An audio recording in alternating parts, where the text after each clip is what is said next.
BA भाग प्रथम राजनीति विज्ञान प्रथम प्रश्न पत्र राजनीति विज्ञान के मूलाधार। आज का हमारा टॉपिक है सत्ता की अवधारणा, कंसेप्ट ऑफ अथॉरिटी।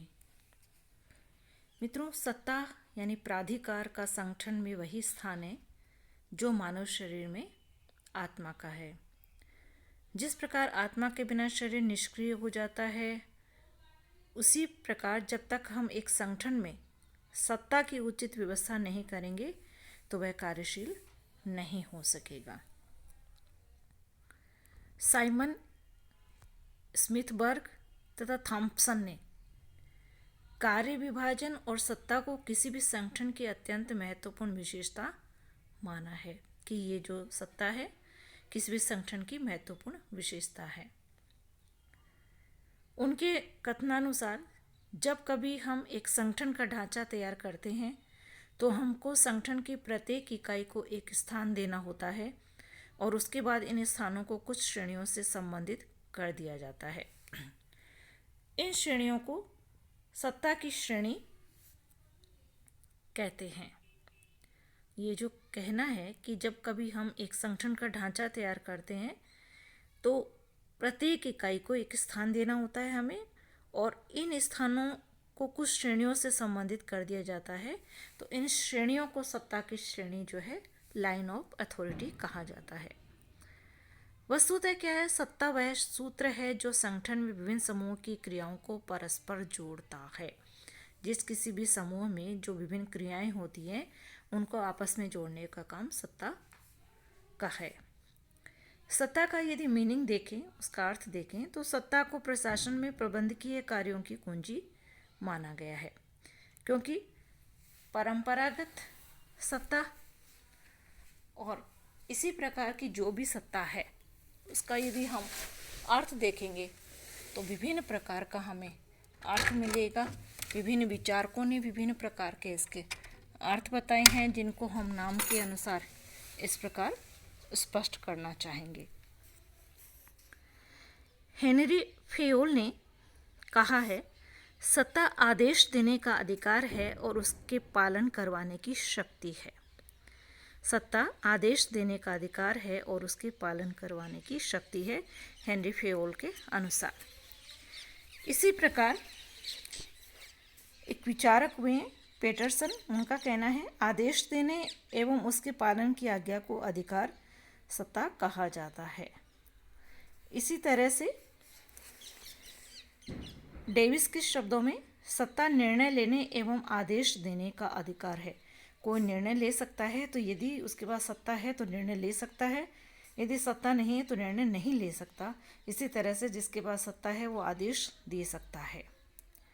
थियो हेमन के अनुसार सत्ता वह वैधानिक शक्ति है जिसके आधार पर अधीनस्थों को काम करने के लिए कहा जाता है तथा उन्हें बाध्य किया जा सकता है, और आदेश के उल्लंघन पर आवश्यकता अनुसार प्रबंधक उनके विरुद्ध अनुशासनात्मक कार्यवाही कर सकता है, यहाँ तक कि उनको कार्य से अलग भी कर सकता है। तो ये है सत्ता का अर्थ, उसका मीनिंग कि किस तरह से जो सत्ताधारी होता है वो निर्णय ले सकता है, वो आदेश दे सकता है। यदि हम कहें सत्ता जो है, विभिन्न विचारकों ने, विद्वानों ने इसकी जो अलग अलग परिभाषा दी है, तो हम अंत में यही कह सकते हैं कि सत्ता आदेश देने का अधिकार है और उसको उसके पालन करवाने की शक्ति है। संक्षेप में अधिकार सत्ता आदेश देने, निर्णय लेने एवं उनके पालन करवाने की वह शक्ति या स्थिति या अधिकार है जो अधीनस्थों द्वारा स्वीकार कर लिए जाने पर अर्थपूर्ण बन जाता है और संगठनात्मक लक्ष्यों की पूर्ति के लिए अधीनस्थों द्वारा जिसका पालन आवश्यक होता है। अब हम थोड़ी सी चर्चा करते हैं सत्ता और शक्ति की, अथॉरिटी और पावर की। सत्ता और शक्ति बहुत कुछ मिलते जुलते शब्द लगते हैं, तथापि प्रशासन की भाषा में ये दोनों शब्द अपना विशेष अर्थ रखते हैं और एक के लिए दूसरे का प्रयोग नहीं किया जा सकता। सत्ता का रूप एक प्रकार से कानूनी है, जबकि शक्ति का रूप कानूनी होना आवश्यक नहीं है। जब शक्ति को कानून का रूप दे दिया जाता है तो वह सत्ता बन जाती है। कार्ल जे फ्रेडरिक ने लिखा है कि सत्ता शक्ति का वह प्रकार नहीं बल्कि यह एक ऐसी वस्तु है जो शक्ति के साथ चलती है यह व्यक्तियों और वस्तुओं में एक गुण है जो उनकी शक्तियों में वृद्धि करता है। यह ऐसी वस्तु है जो शक्ति को उत्पन्न करती है परंतु जो स्वयं शक्ति नहीं है। तो इस तरह से सत्ता और शक्ति दोनों समान अर्थी नहीं है, दोनों अलग अलग है, दोनों का अर्थ भिन्न भिन्न है, सत्ता और शक्ति।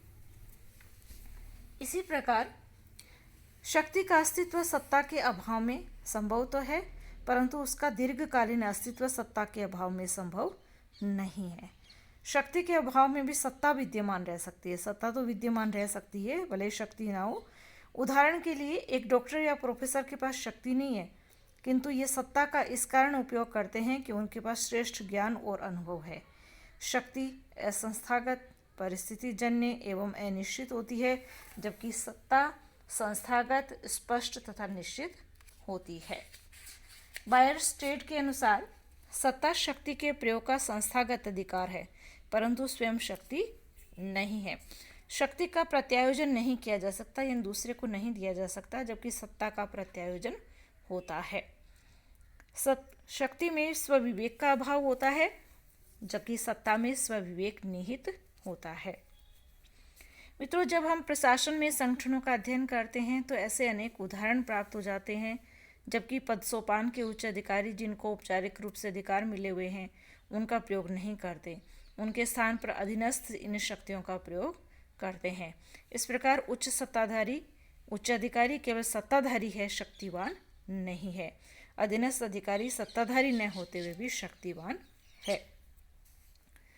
सत्ता के प्रकार के टाइप्स ऑफ अथॉरिटी की बात करूं तो सत्ता 3 प्रकार की होती है। पहली रेखा अधिकार सत्ता, दूसरा स्टाफ अधिकार सत्ता और तीसरा क्रियात्मक अधिकार सत्ता। पहला है रेखा अधिकार सत्ता। रेखा अधिकार सत्ता निर्णय लेने की अधिकार सत्ता है जो समस्त उच्चाधिकारियों एवं समस्त अधीनस्थों के बीच विद्यमान रहती है। यदि आदेश की एकता के सिद्धांत अर्थात एक कर्मचारी का एक नायक का अतिक्रमण न किया जाए तो रेखा अधिकार सत्ता संबंध संगठन के उच्च स्तर से नीचे के स्तर तक प्रत्येक व्यक्ति तक पहुंचते हैं। रेखा अधिकार सत्ता जो अन्य व्यक्तियों को निर्देशित करती है और उन्हें निर्णयों, योजनाओं, नीतियों तथा लक्ष्यों के अनुरूप कार्य करने को कहती है। इस अधिकार सत्ता का प्राथमिक उद्देश्य संगठन को कार्यशील बनाना है। यह है रेखा अधिकार सत्ता यानी लाइन अथॉरिटी, यानी ऊपर से आदेश नीचे तक चलते हैं और ऊपर जो उच्चाधिकारी है जिनके पास सत्ता है वो क्या करते हैं, अपने अधीनस्थों को निर्णयों, योजनाओं, नीतियों, लक्ष्यों के अनुरूप कार्य करने को कहते हैं। फिर है स्टाफ अधिकार सत्ता, स्टाफ अथॉरिटी। स्टाफ अधिकार सत्ता सेवा करने वाले अधिकारी सत्ता है, सेवा करने वाली अधिकार सत्ता है। यह अधिकार सत्ता अन्य व्यक्तियों को परामर्श देने एवं सहायता पहुंचाने का अधिकार है। यह अन्य व्यक्तियों के लिए निर्णय लेने की अधिकार सत्ता नहीं है। रेखा अधिकार सत्ता लंबवत प्रवाहित होती है और अधिकारी अधीनस्थ संबंध स्थापित करती है, जबकि स्टाफ अधिकार सत्ता परामर्शात्मक संबंधों की स्थापना करती है और किसी भी दिशा में प्रवाहित हो सकती है। इस तरह से दूसरी है स्टाफ अधिकार सत्ता, जिसमें स्टाफ को परामर्श दिया जा सकता है, आपस में परामर्श दिया जा सकता है।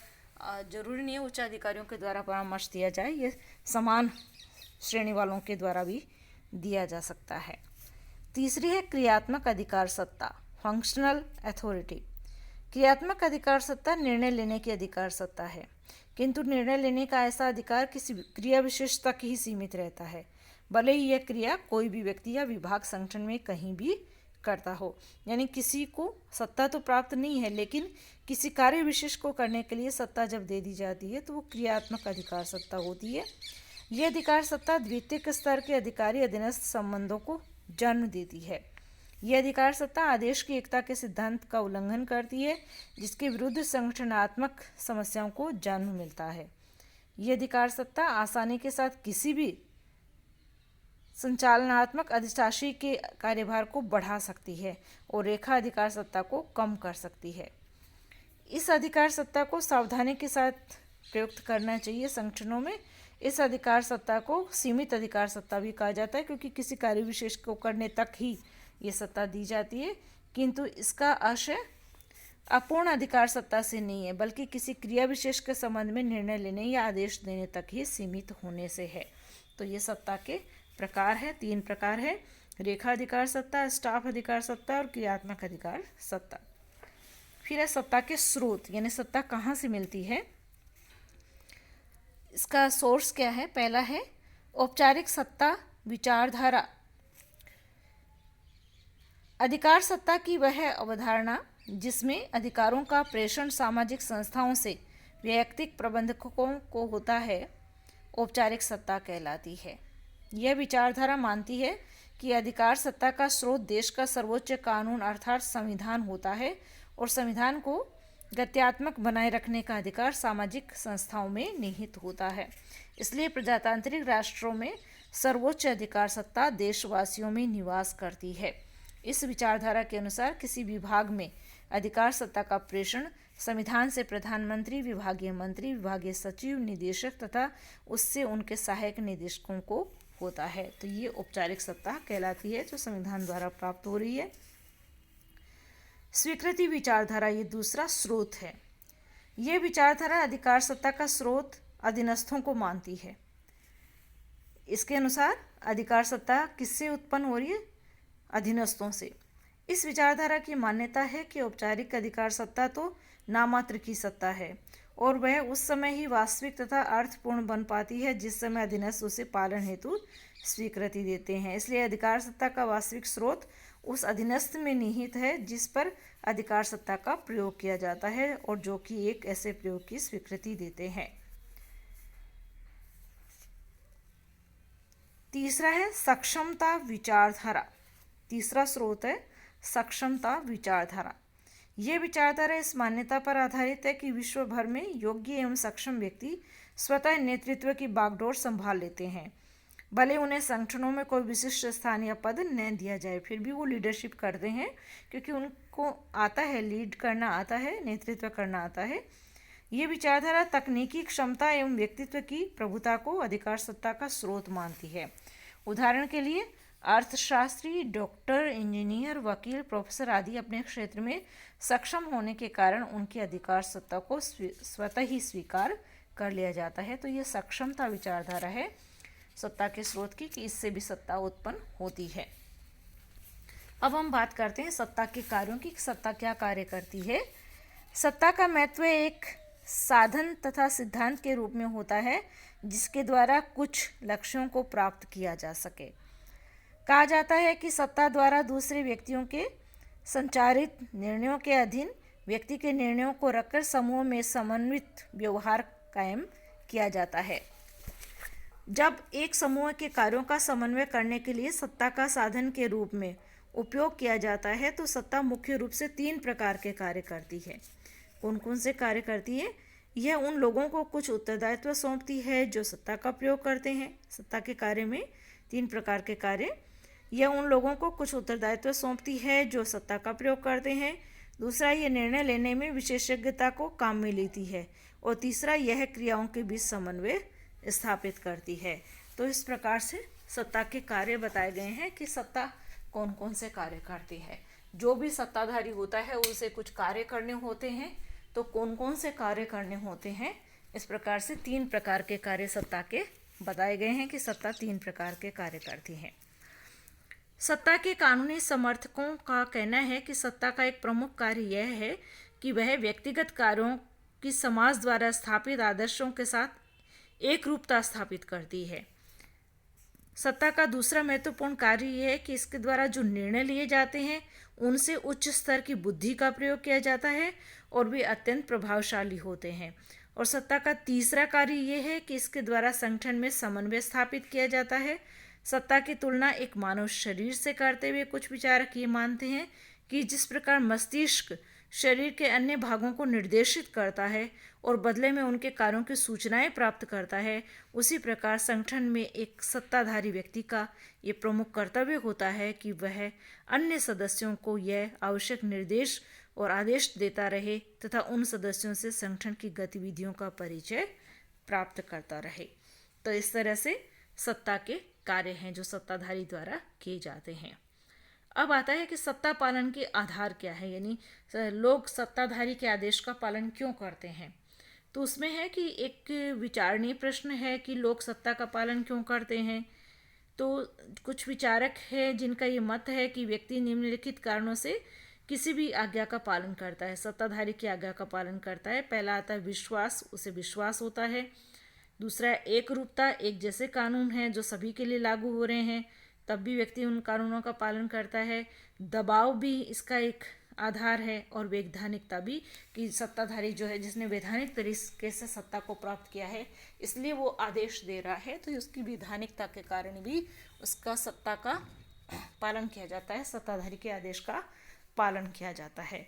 इसे हम थोड़ा सा विस्तार से यदि देखें, एक व्यक्ति उस व्यक्ति के प्रस्ताव को स्वीकार करता है जिसमें उसका गहरा विश्वास है। यदि हम किसी में गहरा विश्वास करते हैं तो उसके आदेश का पालन करते हैं। इसी प्रकार मानव स्वभाव की ये विशेषता है कि वह उन लोगों के परामर्शों और सुझावों को अधिक महत्व देते हैं जो उससे कुछ एक रूपता रखते हैं। और कभी कभी क्या है, अनेक प्रकार के दबावों के कारण भी व्यक्ति दूसरे की बात मानता है, सत्ताधारी की बात मानता है। और सर्वोच्च अधिकारी का अधीनस्थों से कार्य करवाने का साधन दबाव ही होता है। दबाव में उच्च अधिकारी के आदेश का पालन अधीनस्थ करते हैं। अंततः संगठन में व्यक्ति दूसरे लोगों की सत्ता को इसलिए भी स्वीकार कर लेता है क्योंकि वे सोचते हैं कि उनको इसे स्वीकार कर लेना चाहिए। प्राय लोगों की यह स्वाभाविक प्रवृत्ति होती है कि सत्ता के वैधानिक रूप को मान्यता प्रदान की जाए, यानी किसी ने वैधानिक तरीके से सत्ता को प्राप्त कर रखा है या वो विधि सम्मत है तो फिर उसके आदेश का पालन किया जाता है। तो सत्ता पालन के आधार हैं। आज के लिए इतना ही, धन्यवाद।